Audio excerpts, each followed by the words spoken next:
Hello viewers, welcome back to பொற்செல்வியின் தமிழ் சமையல். இப்போது நம்ம பீட்ரூட் தோசை எப்படி பண்ணுறதுன்னு பார்க்கலாம்.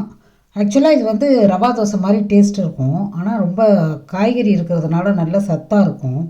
இது செய்கிறது ரொம்ப ஈஸி. அரைக்க வேணாம், நம்ம புளிக்க வைக்க டைம் எடுக்க வேணாம், உடனே ஊற வச்சு உடனே அரைச்சி செய்கிற இது தோசை.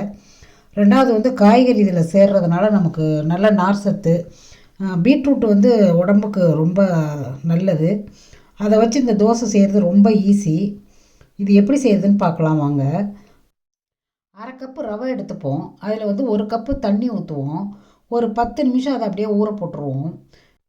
ஒரு 10 நிமிஷம் கழித்து பார்த்திங்கன்னா நல்லா வந்து இப்போ சாஃப்டாக நல்லா ஊறி இருக்கும். யூஸ்வலாக ரவை வந்து வறுத்த ரவை, வறுக்காத ரவை எது வேணாலும் எடுத்துக்கோங்க. எது போட்டாலும் நல்லா தான் இருக்கும் அது. அடுத்தது இன்னொரு பவுலில் ஒரு கப்பு பச்சரிசி மாவு போட்டுப்போம். ஒரு அரை டீஸ்பூன் மிளகு, ஒரு அரை டீஸ்பூன் சீரகம் போட்டுப்போம். காரத்துக்கு ஒரு 4 பச்சை மிளகாய் போட்டுப்போம். பச்சை மிளகாய் சாப்பிட முடியும்னு நினைக்கிறவங்க பொடி பொடியாக நறுக்கி போட்டுக்குங்க. ஒரு கப் அளவுக்கு பீட்ரூட்டை நல்லா நைஸாக துருவிட்டு அதை இதோடு சேர்த்துப்போம். சேர்த்துட்டு நம்ம வந்து தண்ணி கொஞ்சம் கொஞ்சமாக ஊற்றி தோசை மாவு பதத்துக்கு அதை கரைச்சி எடுத்துக்கணும். நல்லா தண்ணியாக வேணுங்கிறவங்க தண்ணியாக கூட வச்சுக்கலாம். நான் இப்போ கொஞ்சம் கெட்டியாக வச்சுக்கிட்டேன். தண்ணியாக நீங்கள் கரைச்சி ஊற்றுறப்ப அப்படியே எண்ணெயெல்லாம் ஊற்றுனதுக்கப்புறம் பார்த்தீங்கன்னா அப்படியே வந்து நீங்கள் வந்து ரவா தோசை மாதிரியே இருக்கும். இப்போ இந்த ஊறின ரவையை அதோட சேர்த்துப்போம்.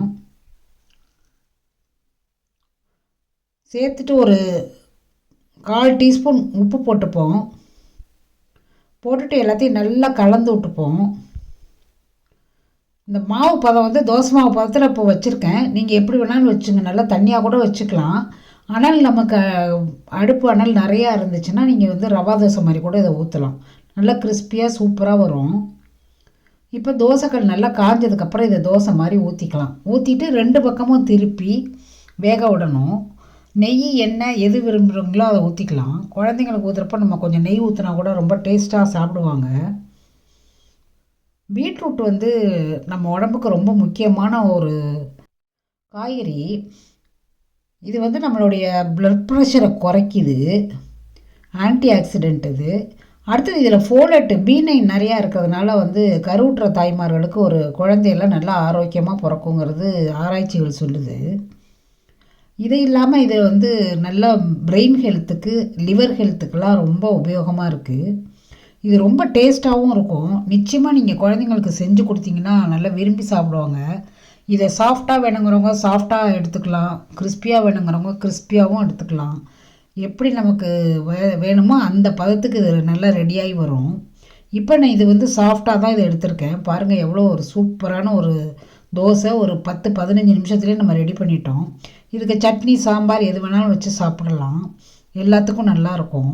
இந்த வீடியோ உங்களுக்கு பிடிச்சிருக்கும்னு நினைக்கிறேன், உபயோகமாக இருக்கும்னு நினைக்கிறேன். பிடிச்சிருந்தால் லைக் பண்ணுங்கள், கமெண்ட் பண்ணுங்கள், ஷேர் பண்ணுங்கள். மறக்காமல் சப்ஸ்கிரைப் பண்ணுங்கள். வணக்கம்.